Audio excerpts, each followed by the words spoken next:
Catoosh aniga qabiil kuma dooran lacagna kuma dooran waxaan ku doortay jacayl iyo isfahan qoys waxan iskansiya ma jirto qof walbana jooska asaala rabitaankii doorashadan labadeena leh dhacdo yaab leh oo ka dhacday barta ay ku kulmaan kumanaan kamid ah dhalinyarada Soomaaliyeed waxaan idin la wadaagi doonaa dhacdadan iyo waxa ka dambeeyay iyo sababta keentay inta aanan kula wadaagin dhacdadan iyo muuqaalo naxdin leh muuqaalkan leeg fara badan la dhacsi u gaaro dad fara badan Soomaalida ayaa horay ugu maahmaaday geedkii orod lagu fuulo orod ayaa looga degaayay Catooshire iyo xaaskiisa Maslaxo oo muddooyinkii la soo dhaafay baraha bulshada aad lagu buunbuuninayay sawiradooda iyo fiidiyoyo laga soo duubay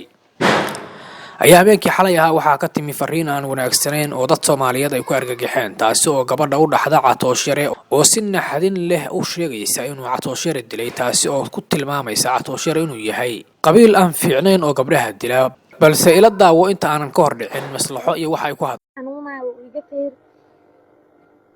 xaasid waay qabiilka oo ka soo jeedo eelo waay naayaa si u dilaan waa xaasidiin adoo og maxaa marka hore farqa ugu gasho walaalay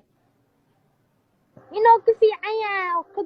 sida aad u jeedaan Maslaxo waxa ay leedahay qabiilkiisa ayaa gabdhaha dila mana ogeyn inuu saan yahay laakiinse waan ku sirmay kuwaani waa lamaanihii mar isku arkayay in ay yihiin lamaanihii qarniga ee 2022 waa lamaanihii tagay Villa Soomaaliya Sheekh Shariifna u tagay una hambaliyeeyay kuwaasi oo xilligaas sheegayay in la takooray ayna u baahan yihiin garab istaag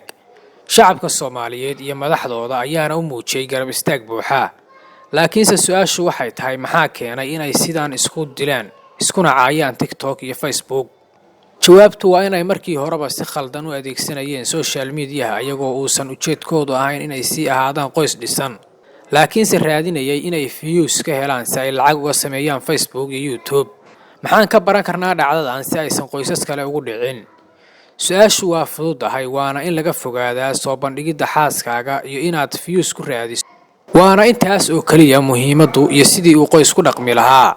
intaas ayaan ku soo koobaynaa warbixintan aan ku eeganay dhacdadan yaabka lahayd